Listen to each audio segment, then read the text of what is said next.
What up, YouTube? It's Two Fat Guys Pull Us, and before we get to our video, we wanted to let you know about our milestone giveaway for 1,000 subscribers. We are giving away an Amazing Spider-Man issue number 4. This is the first appearance of Silk, the original Sin tie-in. I'm sure everybody is familiar with this book. This is a CBCS 9.8. Oh, yeah. Yeah, so... Big boy.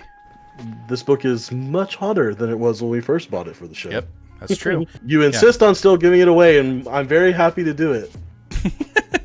You can tell that he is not. But anyway, we are giving this away when we hit 1,000 subscribers. Kick-ass, key issue, first appearance of Silk, is someone's going to win this book. So go ahead, hit that subscribe button, and let's get to the video, shall we? I'm ready. Are you sure? You sneeze? Oh, don't do that, man. You're going to make your brain explode. That's just hot air. Just full of hot air. It's like these. These what? These nuts. Oh, got him. Let's start the show. What up, YouTube? It's Two Fat Guys Pull Us, and we've got another new comic book day video. As always, I mean, it shouldn't be a surprise. It's always a new comic book day video on Tuesday, 4:30 Central Standard Time. For the week of December 21st. I don't know if I said that part, but yes, for December 21st, Christmas is right over there. So close. So let's talk about some books, and then Chris, I don't know. Let's just start. Whew. First up, we have Alien issue number 4 from Philip Kennedy Johnson, and shite has hit the fan. Yes. It has. Just like the team expected, they have been betrayed by their human allies, and now they are left to fend for themselves on this irradiated planet with somehow people and aliens surviving when they shouldn't have. Gotcha. And it also looks as if there are that a human, unbeknownst to the human group themselves, is the host of a particular version of an alien that we haven't seen before. Oh, So we might be getting some rib cagey exploding action in this one. if you will. I will. I don't know if I'd go that far. Oh, okay. But enough that I need to make sure I show you if there's lots of gross. No, absolutely not. Nope. Okay. Next up, we have Avengers Forever issue number 12, part 3 of Jason Aaron's Avengers Assemble run.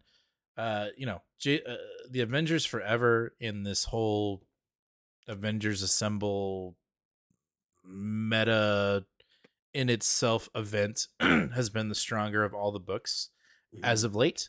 So we'll see. I was not actually very impressed with the introduction of the Prime Avenger or whatever the heck he's, I was not impressed when he was introduced in the Omega, or not the Omega, the Alpha of Avengers Assemble. So hopefully we can kind of start that again and really get into some movement with that character and this massive Avengers group that has been assembled to fight off yet another destructive multiversal event.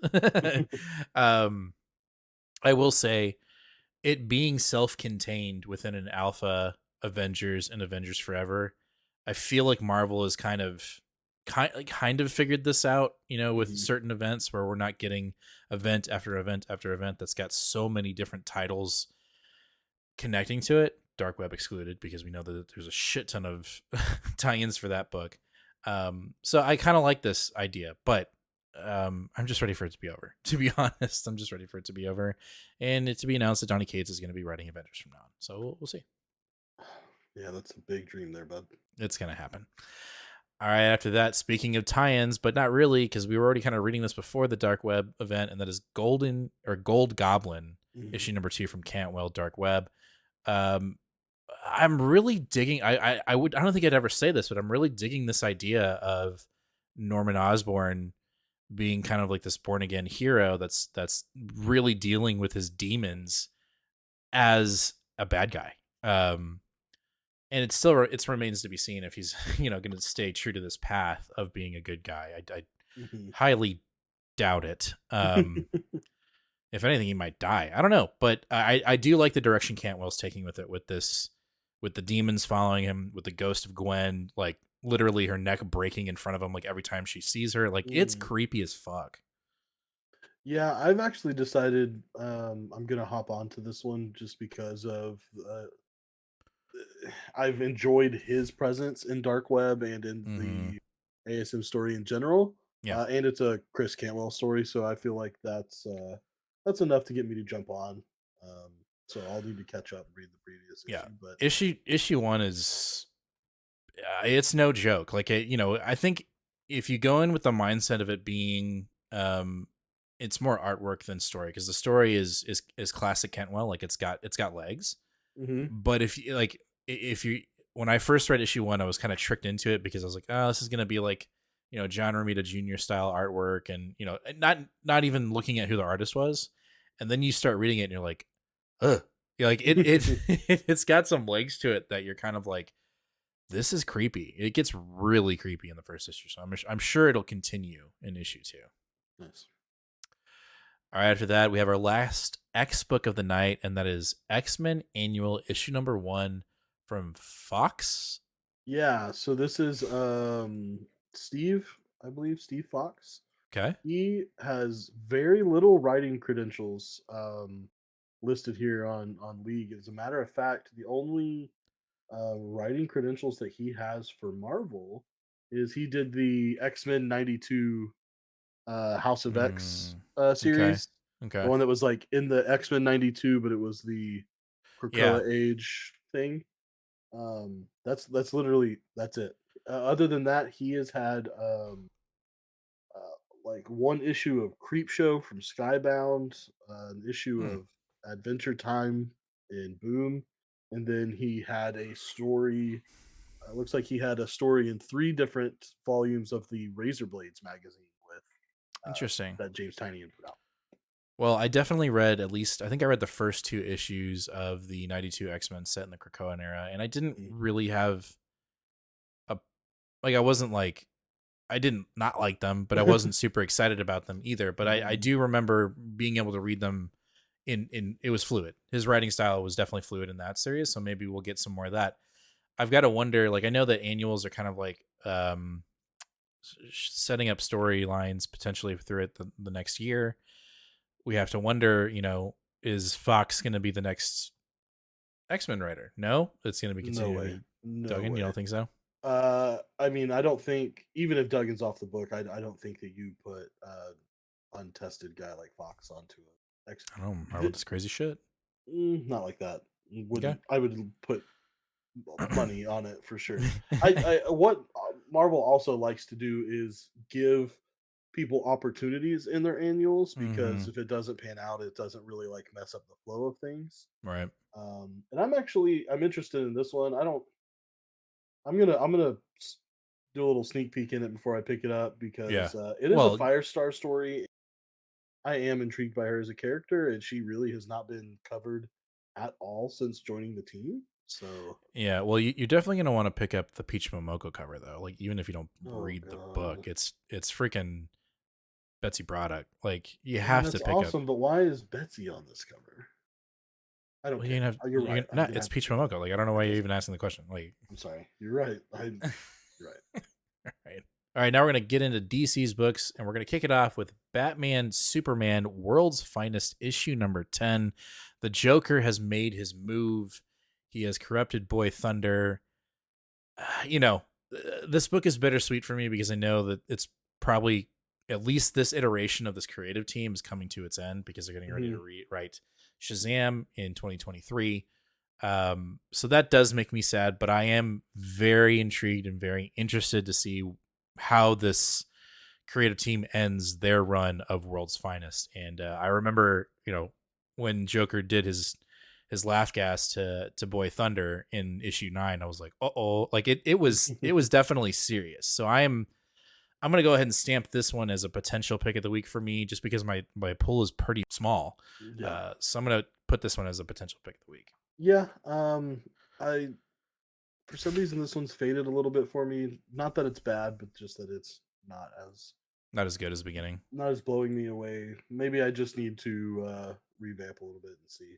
But I don't know. DC as a whole sort of the wind has been taken out of my DC sales. So I mean, that's a statement overall for DC. Is wind has that's what been I'm taken out saying. of sales, but we'll see. There's a lot of potential excitement coming to DC Hmm. here. Supposedly, we'll see. Speaking of things that are kind of, we got Batman versus Robin, issue number 4. Is this the penultimate or is this the end?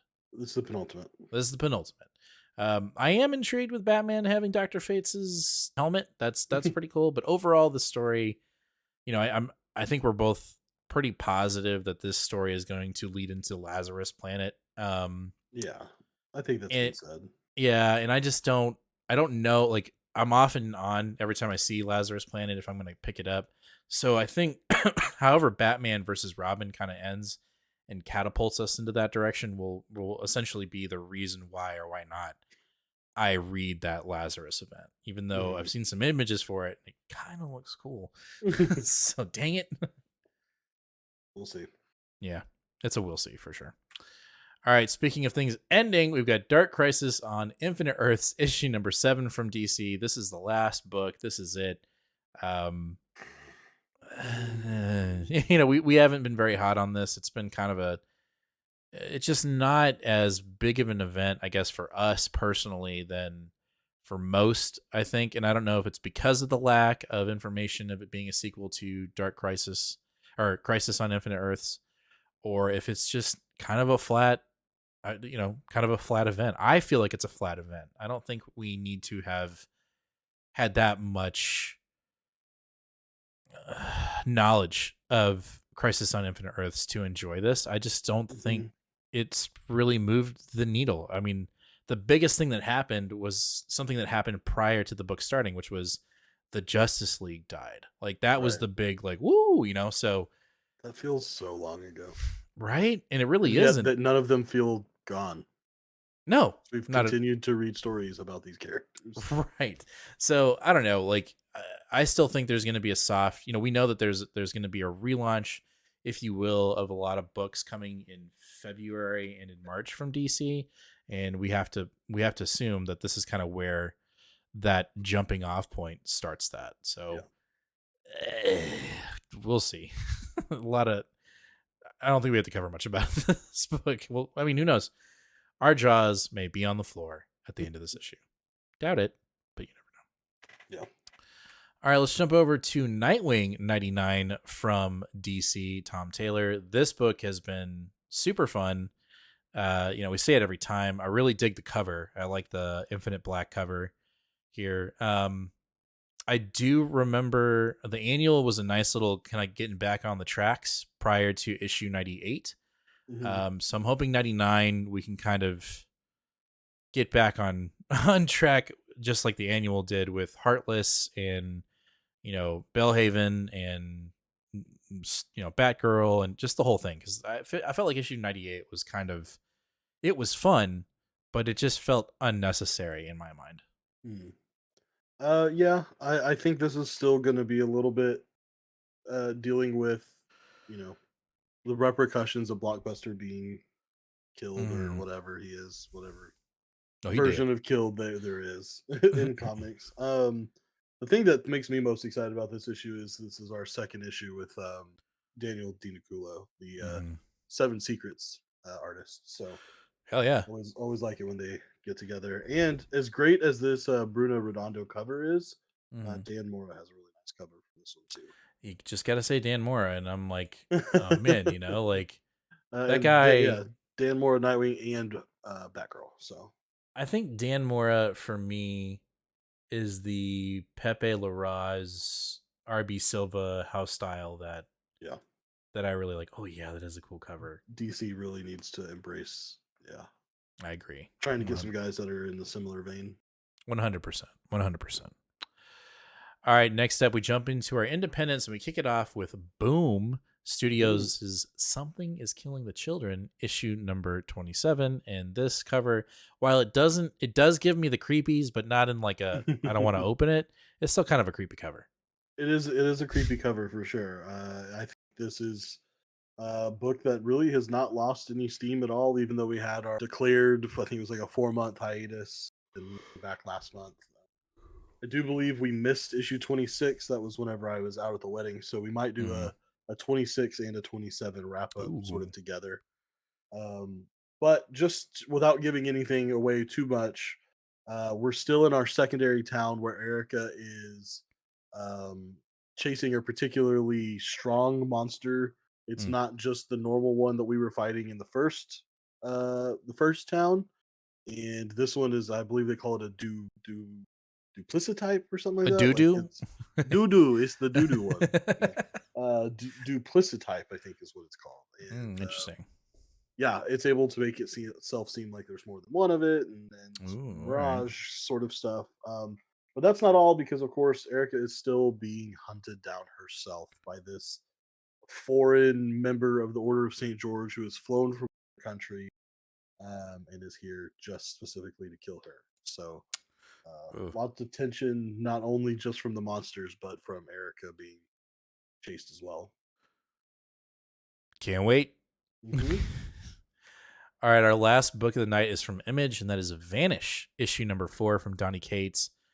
The last issue, some major shit went down where our main character has killed even more of these wannabe superheroes, and looks like what's the phrase where they come to roost? Chickens come to roost, right? Hens come to roost. I don't know. Either way, I'm sure I'm getting butchered on that. The wannabe superheroes are now are starting to fight back, and I think our main character will be in trouble. Oliver will be in trouble with this one. He's going to lose some significant others, I think, in this book, and we're about to get some classic Donny Cates, Ryan Stegman, good old fashioned blood, violence, and chains. I think it's about to get super crazy. And I anticipate some pretty classic Donnie here, and some classic Stegman in this issue number 4. I've been enjoying it. It's been a fun little run. Getting my Donnie fix as much as I can with the limited amount of material that he's putting out right now. So yeah, I'm digging it for sure. I think this one will probably have to go into the trade pile for me for sure. Since right. It honestly was so on the cusp. Now that I'm like behind, I feel like, okay, let's just do it in the trade. I think a nice hardcover collected version would be really good for this book. I think it would warrant it. All right, well, that's going to do it for New Comic Book Day for the week of December 21st. Let us know down in the comments, what are you reading this week? What are you picking up? What are you going to read first? And what's your potential pick of the week? Let us know down in the comments. As always, make sure to hit that subscribe button, ring that bell, and give us a like. As always, fam, read more comics. Nope. Don't read more comics. Nope. No, I've got it flipped. Wait, hold on. Oh. As always, fam, be kind to one another and read more comics. Catch you later.